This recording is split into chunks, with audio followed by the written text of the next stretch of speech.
जय आपका स्वागत है हमारे न्यूज चैनल पर न्यूज एवं उज्ज्वल टाइम में। कृपया चैनल को सब्सक्राइब, लाइक, शेयर जरूर करें। संत आशाराम बापू की हालत गंभीर, लाखों लोगों ने उठाए उनकी रिहाई की मांग। नमस्कार, आप देख रहे हैं न्यूज एवं उज्ज्वल टाइम से। MHU अंसारी रिपोर्टर की लखनऊ के इको गार्डन से एक खबर। आज संत आसाराम बापू को उचित इलाज मिलने एवं उनके रिहाई के संबंध में श्री योग वेदांत सेवा समिति द्वारा विशाल रैली का आयोजन हुआ, जिसमें कई संगठनों के हजारों महिलाओं एवं पुरुषों ने भाग लिया। इस रैली में सभी संगठन बापू के समर्थन में नारे लगाते हुए उनकी निर्दोषता के बैनर एवं पोस्टर हाथ में लेकर चल रहे थे। इस विशाल रैली के बाद सभी ने मिलकर इको गार्डन में धरना प्रदर्शन किया। धरना स्थल पर अहमदाबाद आश्रम से पधारी आश्रम प्रवक्ता साध्वी रेखा बहन ने प्रेस को संबोधित करते हुए कहा कि 86 वर्षीय संत आशाराम बापू के स्वास्थ्य की स्थिति अत्यंत नाजुक है।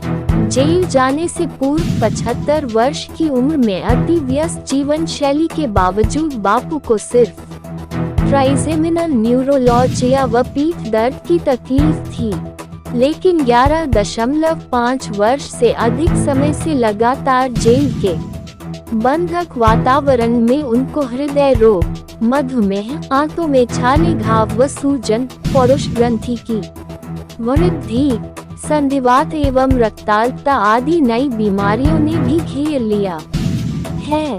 तनाव मुक्त वातावरण में इच्छानुसार चिकित्सा आदि के अभाव में इन प्राणघातक बीमारियों की निवृत्ति न होने से उनका स्वास्थ्य लगातार बिगड़ता ही जा रहा है।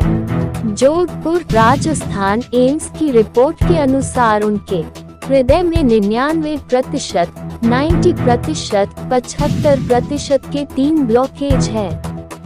बापू को लगातार रक्तस्राव हो रहा है, जिसकी वजह से उनके हीमोग्लोबिन का स्तर लगातार गिरता जा रहा है। उनकी गंभीर शारीरिक स्थिति को देखते हुए हाल ही में पैरोल की अर्जी लगाई गई थी, जिससे उनके रोग की भयानकता को अनदेखा करके रद्द कर दिया गया।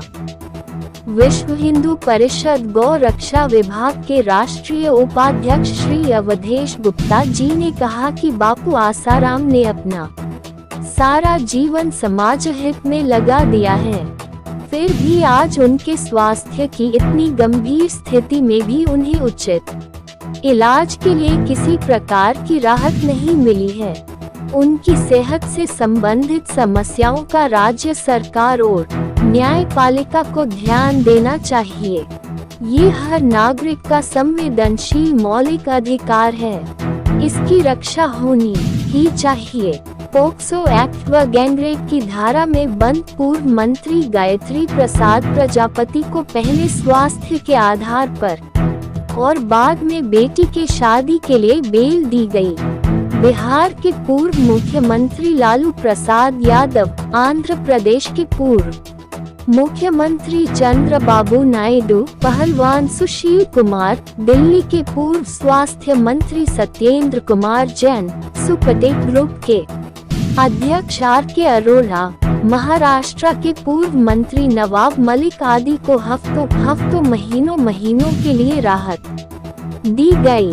हरियाणा के चीफ मिनिस्टर ओम प्रकाश चौटाला को हार्ट का प्रॉब्लम था और विशेषकर हृदय इलाज के नाम पर ही उन्हें बेल मिली थी। घोटाले, हत्या, मनी लॉन्ड्रिंग में फंसे जघन्य अपराधियों एवं दोषियों को जब राहत दी जा सकती है, तो संत आशाराम बापू को उनके इच्छा अनुसार उचित इलाज करने से क्यों वंचित रखा जा रहा है?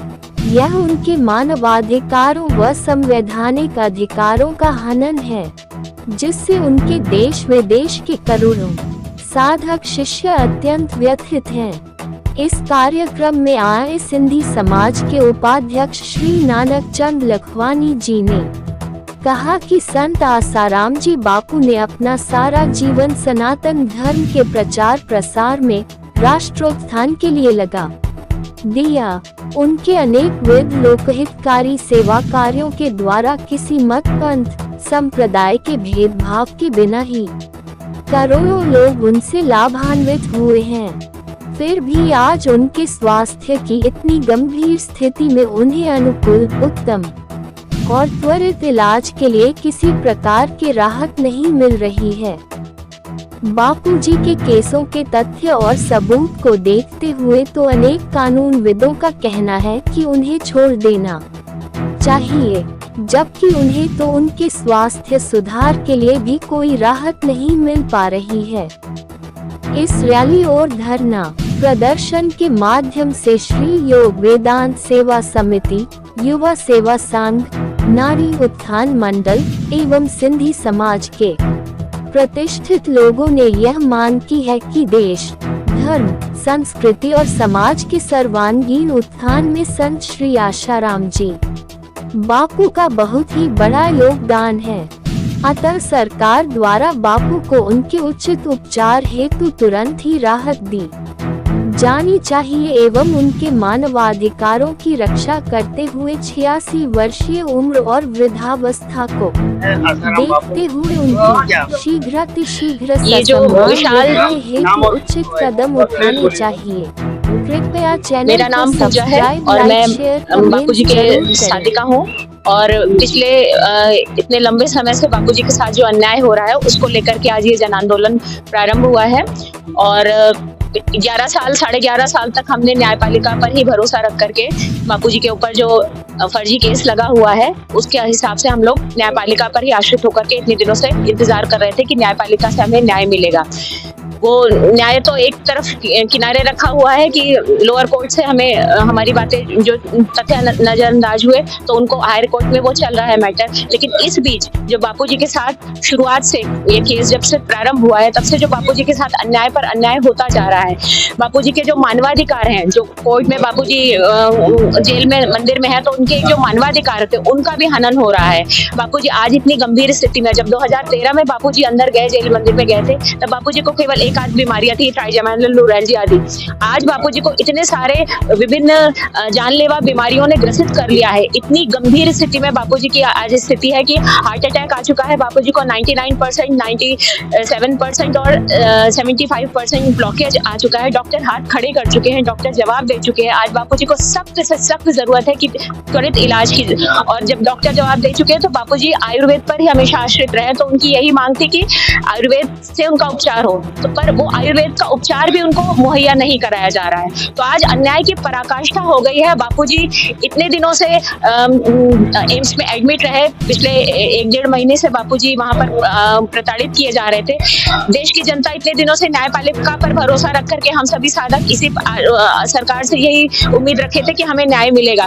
लेकिन अब तो अन्याय की पराकाष्ठा हो गई, जहाँ एक और बड़े बड़े जो क्रिमिनल्स होते हैं, हार्डकोर क्रिमिनल्स को फैसिलिटीज प्रोवाइड की जाती हैं, उनको लिए कोर्टें खुल जाती हैं, उनके लिए सारी सुविधाएं प्रदान कर दी जाती है। वहीं बापूजी जो पूरा जीवन जिन्होंने सेवा में रद्द कर दिया, ऐसे निर्दोष संत जिनकी उम्र, बेल के देखिए कई एस्पेक्ट होते हैं। एक तो बेल का एस्पेक्ट होता है कि जो कैदी है उसका कंडक्ट कैसा होता है, दूसरा एस्पेक्ट होता है उसका केस कैसा है। केस भी बापूजी के, आप ये देखिए केस आपके सामने है बापूजी का। जब बापूजी का केस आया कि कोर्ट में सारे तथ्य रखे भी गए, बापूजी यहाँ पर लोगों के सामने यहाँ पर सत्संग कर रहे थे, उस समय की बात है। और उस समय का ऐसा माहौल बनाया गया कि बापूजी जो दुष्कर्म हुआ है उस समय की घटना ये बताई गई, जबकि बापूजी यहाँ पर इतने लोगों के साथ साक्षात प्रमाण है कि बापूजी सत्संग कर रहे हैं। दूसरी चीज, बापूजी के जो मेन जो केस का आधार होता है वो मेडिकल रिपोर्ट होती है। मेडिकल रिपोर्ट बिल्कुल क्लीन है। दूसरी चीज, लड़की जो बापूजी भी वहाँ नहीं है और लड़की की भी जो टावर लोकेशन है वो बिल्कुल अलग बता रही कि वो कहीं किसी दूसरे से फोन पर बात कर रही है। और तीसरी, वही जो तथ्य है वो बिल्कुल छिपाए गए मीडिया में, वो भी सारे प्रमाण है। और इतने सारे तथ्य जो कि बापूजी का केस बिल्कुल झूठा और निराधार है। तो केस निराधार है, बापूजी की उम्र 87 वर्ष की है, बापूजी का कंडक्ट इतना अच्छा है और इन सारे और बापूजी इतनी अधिक गंभीर स्थिति में है। तो ये सारे तथ्य, और पांचवा एक तथ्य ये भी है कि जब किसी कैदी को जब सजा सुनाई जाती तो उसकी सजा अगर आधी हो जाती, आधी वो पूरी कर लेता है, तो उसको बेल का प्रावधान होता ही, उसका अधिकार होता है। बापूजी को इन सारे एस्पेक्ट जितने हैं, हर एस्पेक्ट चीख चीख कर कह रहा है कि बापूजी को बेल मिलना उनका मानवाधिकार है, उनको बेल मिलनी ही चाहिए। लेकिन फिर भी उसके बावजूद बापूजी को ना एक दिन की पैरोल ना एक दिन की राहत मिल रही है। आज सर से पानी, सर आप लोग यहाँ पर आए, इसके पहले क्या कहाँ आप लोगों ने प्रार्थना पत्र दिया, कैसा दिया? जब से बापूजी अंदर गए हैं तब से जन आंदोलन छोटे मोटे स्तर पर चलते रहे। हमें आशा थी, पर हमें न्यायपालिका पर भरोसा था कि एक ना एक दिन सुनवाई होगी। लेकिन आज स्थिति, आज जो पानी है वो सिर से ऊपर जा चुका है, क्योंकि आज बापूजी के स्वास्थ्य पर बात बनाई है और इतनी अधिक गंभीर स्थिति में भी बापूजी को जरा भी राहत नहीं दी जा रही। एक सामान्य व्यक्ति को भी जो राहत मिलती है उसके लिए भी बापूजी को वो तक नहीं दी जा रही है। आज हमारी पीड़ा है, आज सब जितने लोग यहाँ पर उपस्थित हैं वो सभी इस पीड़ा को लेकर के आए हैं कि बापूजी की पीड़ा बापूजी के बच्चे नहीं देख सकते, और वो पीड़ा आज सबको यहाँ पर इकट्ठा किए हुए, आज लाखों की संख्या में यहाँ पर लोग हैं। इसी कारण है कि बापूजी के साथ अन्याय की आज पराकाष्ठा हो गई। 21वीं सदी का ये सबसे बड़ा अन्याय है कि एक संत जिन्होंने पूरा जीवन अपने समाज सेवा में लगा दिया, जीवन के 50-50 साल जिन्होंने एक मिनट की भी राहत नहीं ली, हिंदू संस्कृति, सनातन संस्कृति के लिए अपना जीवन पूरा झोंक दिया, ऐसे संत जिनको पूरे देश और दुनिया के लिए जो धरोहर है, राष्ट्र की धरोहर संत, और उनके साथ इतना बड़ा अन्याय कि एक सामान्य व्यक्ति जैसा न्याय भी उनके साथ नहीं हो रहा है। अगर इससे नहीं आप लोगों का काम बनता है तो आप आगे का क्या रणनीति आप लोगों ने? अभी तो ये आपने बिल्कुल शुरुआत ही देखी, अभी तो ये बिल्कुल ट्रेलर है। अगर ये बापूजी को न्याय नहीं मिला तो, क्योंकि बच्चे अभी तक बापूजी के साधक जो थे वो शांत इसलिए थे क्योंकि हमारे बापूजी ने शांति का मार्ग बताया, तो हम शांति से धैर्य रख करके बापूजी की आज्ञा के अनुसार चले थे। लेकिन आज बापूजी के स्वास्थ्य पर बात बनाई है, अब बापूजी के बच्चे अब शांत रहने वाले नहीं है। हम तो हाथ जोड़कर आज भी विनती कर रहे हैं, हमारा किसी से विरोध नहीं, किसी सरकार, किसी पार्टी, किसी से हमारा विरोध नहीं, बस हमारी यही मांग है कि बापूजी के साथ न्याय हो, जो सच्चाई है वो सामने आए और बापूजी शीघ्र रिहा किए जाए। देखिए, हमारा कोई राजनीतिक विषय नहीं है, हम केवल अपने बापूजी के लिए न्याय चाहते हैं। हमारा वही मुद्दा है कि हमारे बापूजी को न्याय मिला, एक निर्दोष संत को जो सताया जा रहा है उनको राहत दी जाए। बस हमारा कोई राजनीतिक, पॉलिटिकल हमारा कोई एजेंडा नहीं है जिसको लेकर के हम लोग यहाँ पर आए।